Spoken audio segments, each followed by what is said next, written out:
la patología esofágica y vamos a empezar, por favor silencio, recordando que aquí se inicia lo que es el tubo esofágico, ¿verdad?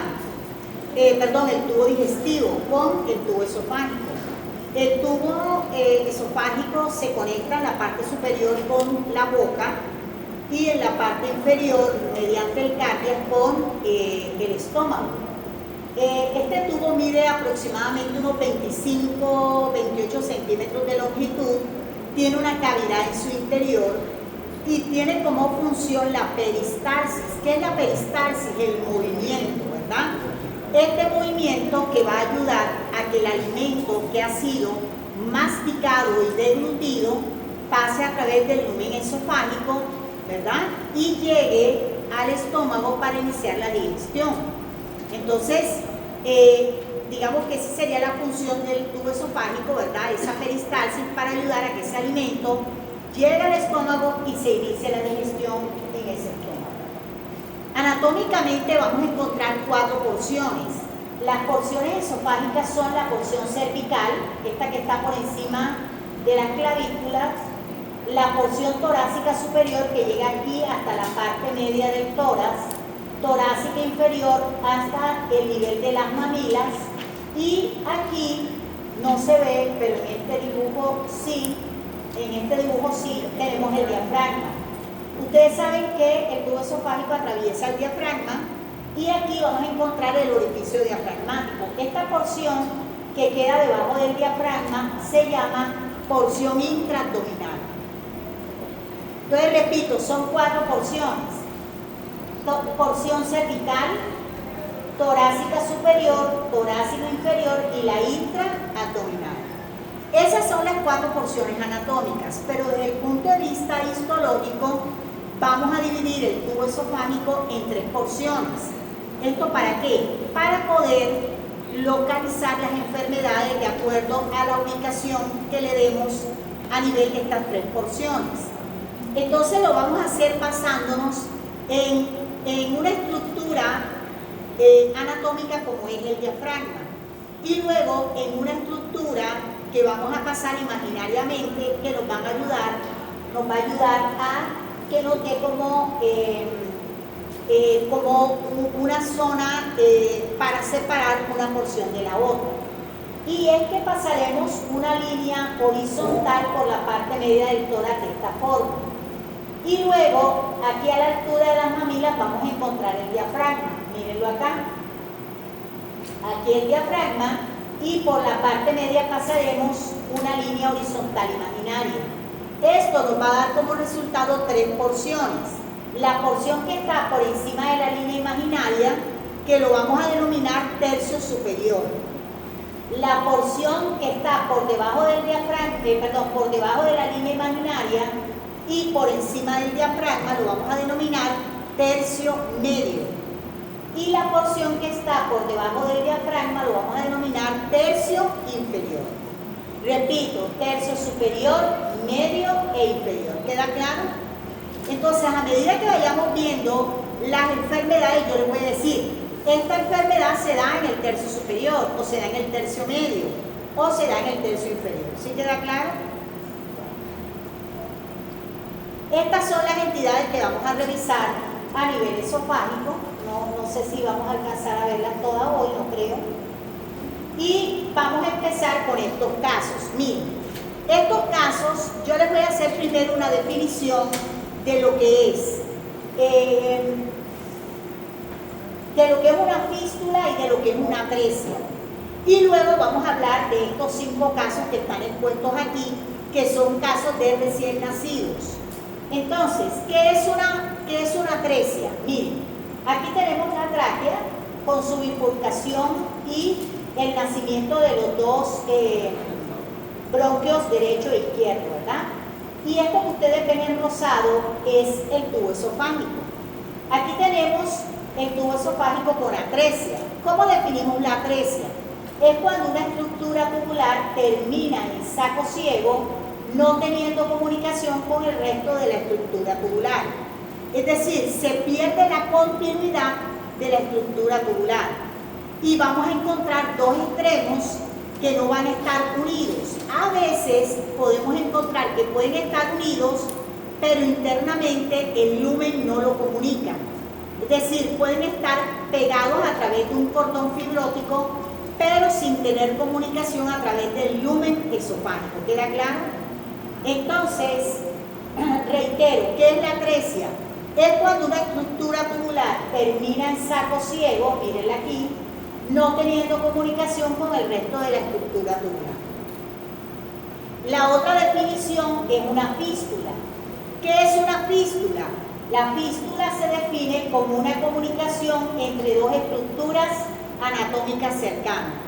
¿Cuál es la estructura más cercana al tubo esofágico? La tráquea, muy bien. Entonces, el lugar con el que el tubo esofágico hace fístula es con la tráquea. Entonces, empecemos.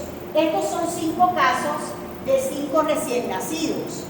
Yo les voy a decir lo que tiene cada recién nacido y ustedes me dirán cuál será el motivo de consulta por la cual la madre de ese recién nacido lo llevará a consultar. En el primer caso tenemos que el recién nacido nace con un segmento atrésico del tubo esofágico. ¿Cuál sería el cuadro clínico de ese paciente? No puede deglutir. ¿Por qué? ¿Cómo se manifestaría? Porque el niño es recién nacido, no te va a decir que no puede deglutir. Va a haber vómito, listo, hay vómitos. No sé si ustedes tienen hermanos pequeños o ya tienen hijos, los niños pequeños vomitan. El hecho de que yo como madre primeriza vaya donde un pediatra y le diga, es que mi hijo está vomitando, de pronto mucha atención no me va a prestar, ¿verdad? Porque los vómitos son bastante frecuentes en los recién nacidos. ¿Qué más presentaría ese niño? Ojo, que es recién nacido y que llamaría la atención. Pónganle lógica. ¿Cómo? No alcanza a ser bajo peso, porque esto se identifica enseguida. Pero está ya siempre llorando. Porque si lloran, como no se puede alimentar. ¿Cómo se nota que no han tenido hijos?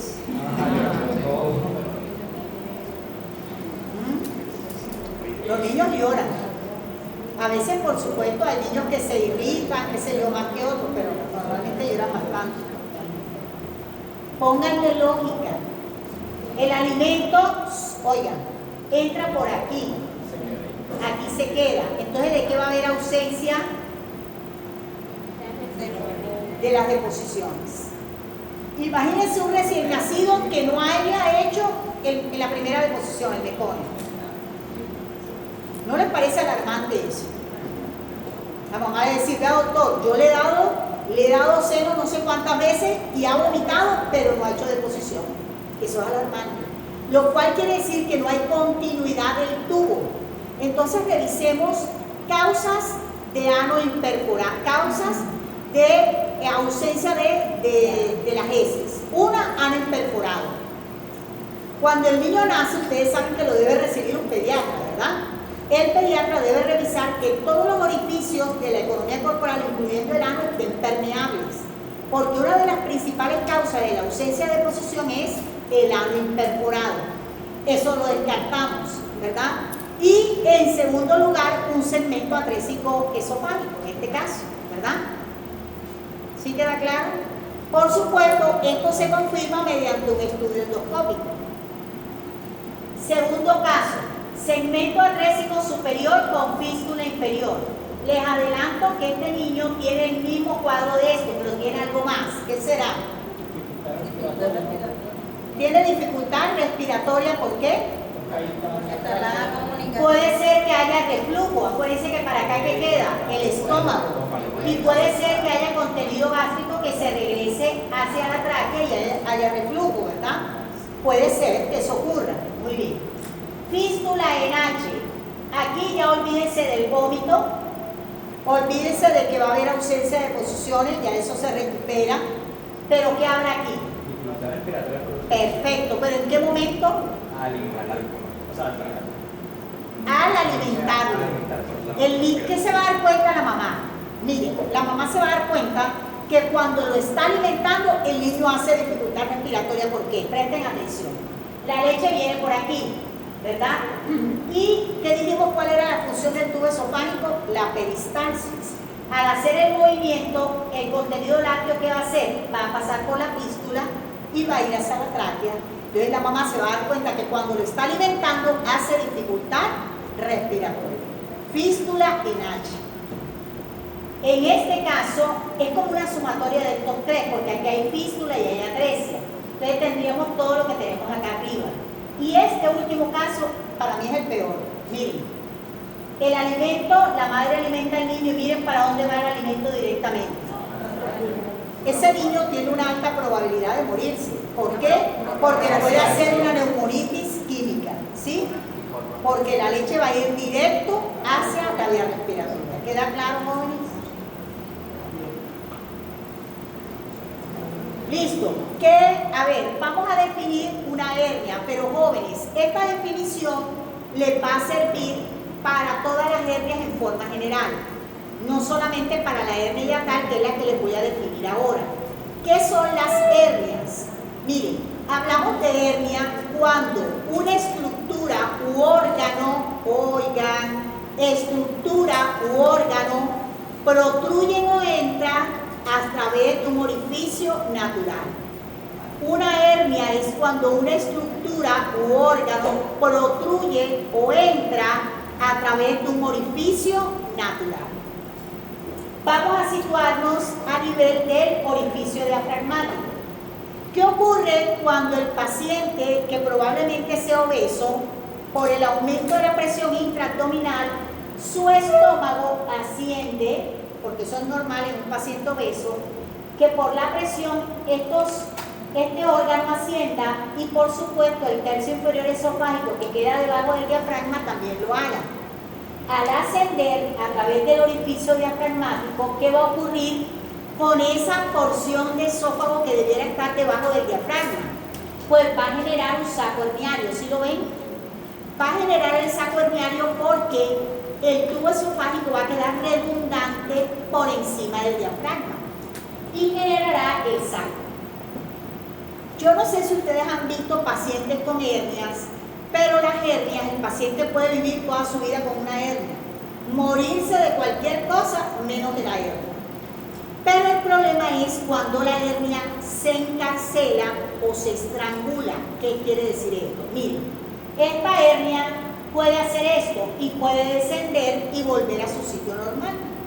A veces los pacientes pueden tener hernias umbilicales o hernias inguinales y a veces para jugar con algún niño en la familia hacen presión y la hernia sale. Y después ellos mismos se introducen el saco herniario en la pared abdominal, vuelven a hacer presión y el saco herniario sale. ¿Han visto ese jueguito de alguna persona? Bueno, eso antes pues era bastante común en las personas mayores que jugaban con los niños de esa forma. ¿Qué pasaba?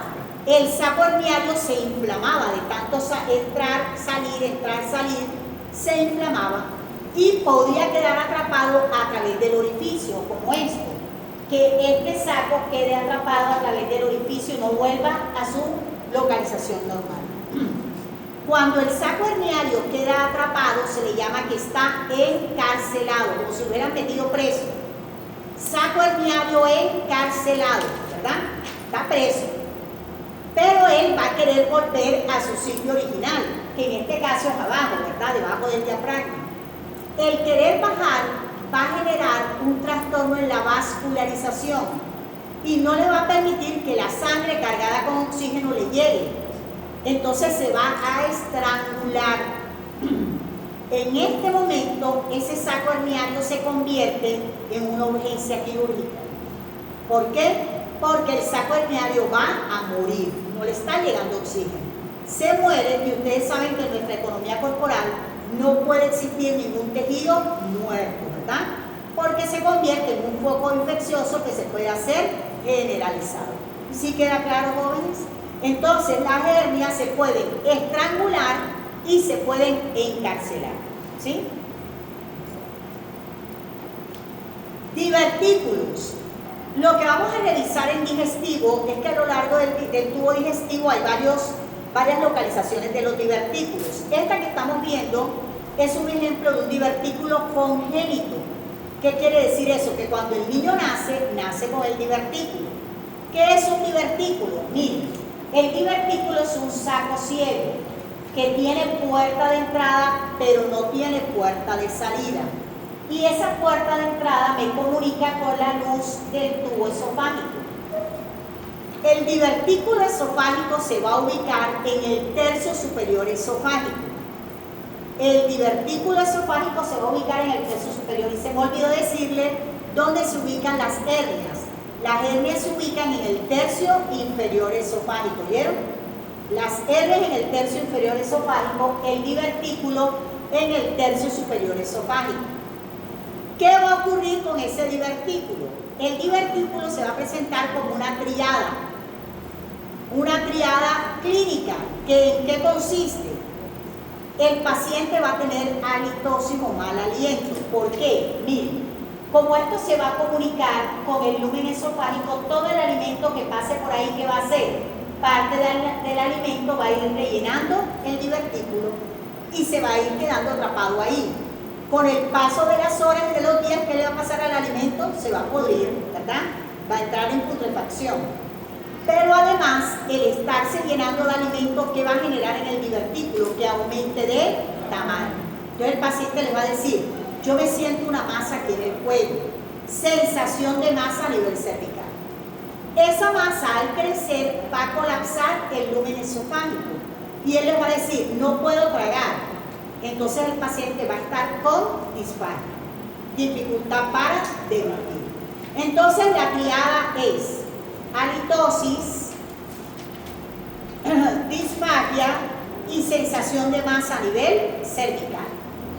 Estos divertículos, cuando nosotros clínicamente pensamos en él, podemos hacer un estudio endoscópico o un estudio imagenológico con medio de contraste. Miren cómo el medio de contraste llegó, rellenó el divertículo y miren cómo va por acá casi en el tercio medio, ¿lo ven? Así yo puedo hacer diagnóstico. ¿Cuál es el peligro? El peligro es que ese divertículo se perfore. Imagínense un divertículo perforándose en el cuello con todas las estructuras vasculares, ¿sí? Las cadenas ganglionares y generando una sepsis, ¿verdad? Una infección generalizada. ¿Queda claro, jóvenes? Este divertículo tiene un nombre propio también, se llama divertículo de Zenker. ¿Cómo se escribe Zenker? Z de zapato, E de enano, N de niño, K de kiosco, E de enano, R de ratón. Divertículo de Zenker o divertículo esofágico. ¿En qué tercio se presenta?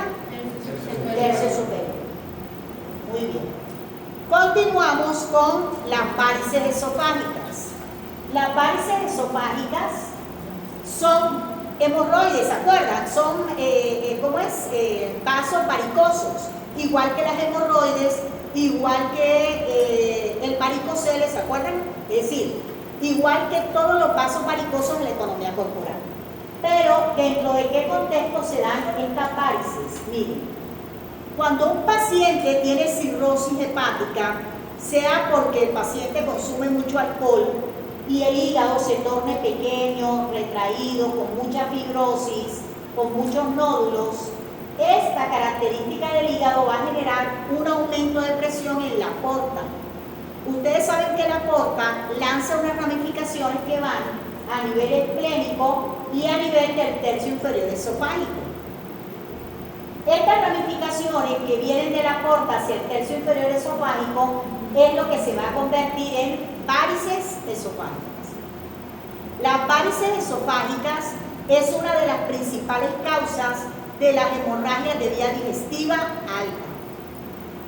Las varices esofágicas es una de las principales causas de las hemorragias de vía digestiva alta. La vía digestiva la vamos a clasificar en alta y baja. ¿Cómo clínicamente se manifiesta una vía digestiva alta, una hemorragia de vía digestiva alta? Se va a manifestar por hematemesis, que son vómitos con sangre, y por melenas, que son las heces entremezcladas con sangre negra. Creo que no hay problema en saber de que si el vómito viene con sangre, pues sí, es rojo intenso y viene mezclado con sangre por la varices.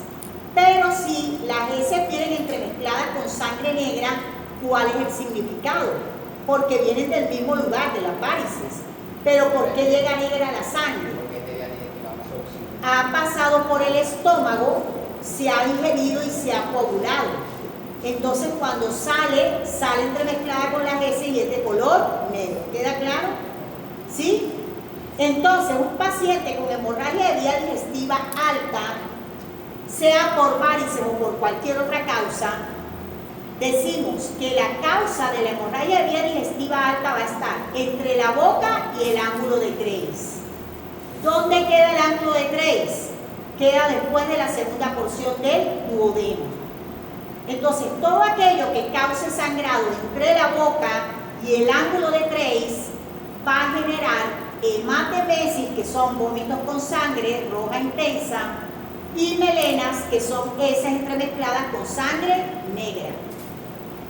Pero si el paciente lo que tiene es una hemorragia de vía digestiva baja, es decir, entre el ángulo de Graves y el canal anorrectal, entonces se va a presentar con rectorragia. ¿Qué es la rectorragia? Es la salida de sangre roja intensa por el recto. El paciente les va a decir, doctor, es que yo estaba haciendo deposición y me salió sangre roja intensa, ¿ya? Entonces a eso se le denomina rectorragia. Y hay varias causas de rectorragia, incluyendo el cáncer de colon. Las hemorroides causan rectorragia, ¿queda claro? Entonces tenemos en cuenta esa clasificación. Esto ya aquí se los dije, esto también. Bueno, vamos a detenernos aquí porque aquí viene una seguidilla desde esofagitis y es un poquito largo. Bueno, a ver.